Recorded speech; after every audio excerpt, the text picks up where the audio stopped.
Cek dulu barangkali masih ada yang nonton.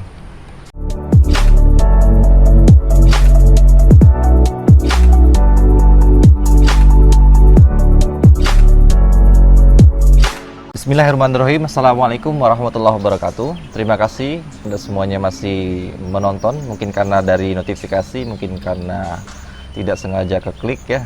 Jadi mohon maaf sebelumnya, kita baru upload lagi karena memang bikin konten itu agak rumit ya, agak susah. Kita uploadnya terakhir itu 8 bulan yang lalu, kalau nggak 1 tahun yang lalu lah. Karena memang materinya kita terbatas, kita juga bingung bahas apa karena memang pematerinya juga nggak ada.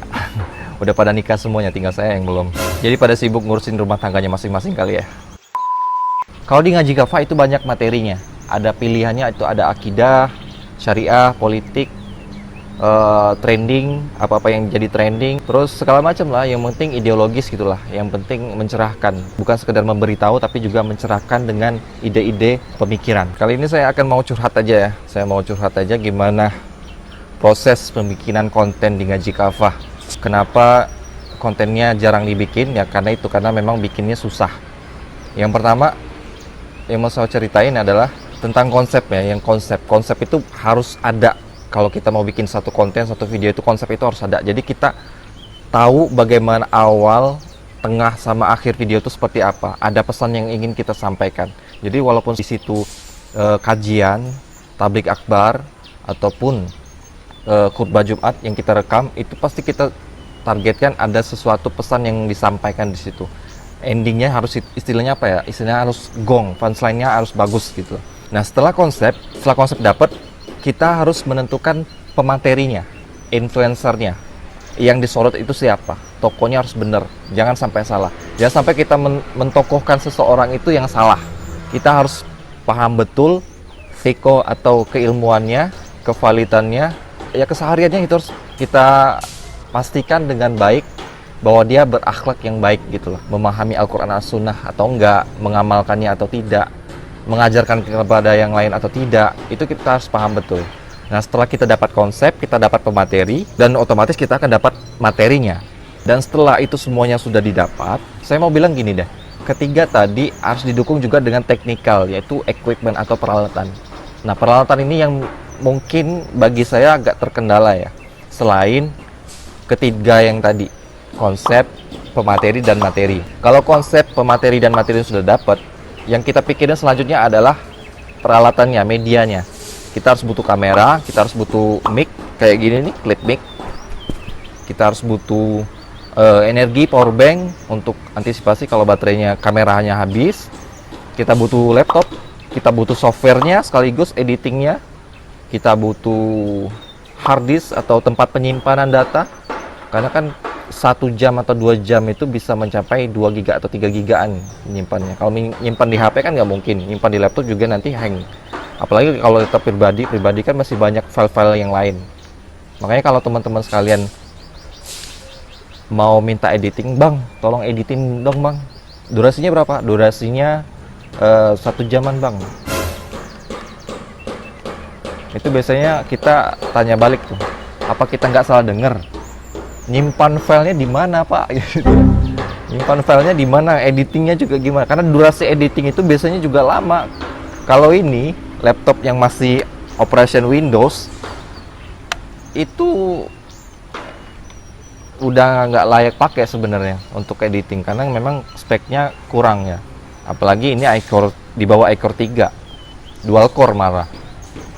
Jadi ngeditingnya itu udah durasinya panjang, rendernya panjang.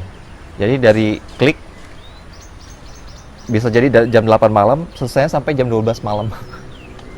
Jadi lama, jadi biasanya kita tinggal tidur.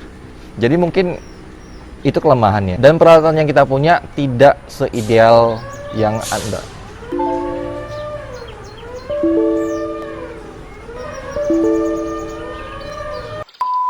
Dan peralatan yang kita punya tidak seideal yang kita harapkan. Kita cuma punya laptop ini, dan ini sudah sangat tidak layak dipakai karena Windows.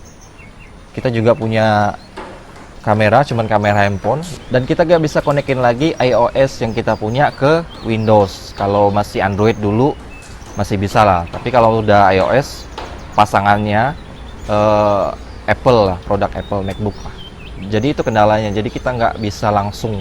Masa kita harus syutingnya lewat handphone, terus kita upload dulu, terus kita download lagi di sini, terus baru kita edit di sini, terus kita upload lagi. Itu kan sangat merepotkan.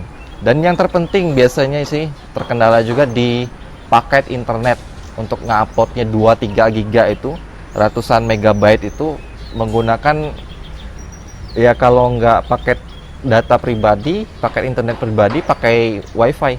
Mulai dari kita bikin konsep, nyari pemateri, dapat materi, terus kita olah, terus kita render lagi, kita edit, proses editingnya panjang, berjam-jam, terus kita uploadnya juga panjang-panjang, terus kita uploadnya juga sangat lama. Jadi sebenarnya kalau kita misalkan memikirkan kontennya, pematerinya, materinya, tekniknya, alat-alatnya, proyeksinya, pembikinannya, sampai penguploadannya dengan sendirian, maka itu sangat melelahkan. Makanya nggak mungkin dilakukan dengan sendirian, harus ada tim. Nah, saya kira itu sebetapa rumitnya bikin konten video, konten untuk YouTube di Ngaji Kafah. Kira-kira teman-teman sekalian mau berpendapat nggak nih? Mau ngasih saran nggak nih? YouTube kita lanjutin atau kita akhiri sampai di sini? Karena memang awalnya kita nggak berorientasi kepada uang, tidak berorientasi kepada iklan, AdSense, tapi kita hanya untuk menyampaikan kebaikan aja demi kebaikan kita juga sebagai pahala jariah dan sebagai pengetahuan juga untuk teman-teman sekalian. Gimana teman-teman? Udah terbayang bagaimana repotnya bikin konten video? Aduh, itu kalau sendirian berasa kepalanya mau pecah gitu ya. Atau teman-teman pengen berminat untuk bergabung, berjuang di sini, ya itu pilihan teman-teman sekalian ya. Tolong kasih saran kepada kita, apakah kita harus lanjut, apakah kita harus sudahi, ataukah apakah kita harus akhiri konten di YouTube sampai di sini. Karena memang perjuangannya itu cukup repot gitu. Terima kasih. Wallahu a'lam bishawab. Assalamualaikum warahmatullahi wabarakatuh. Mohon maaf banyak noise-nya karena kita syutingnya di luar. Dah.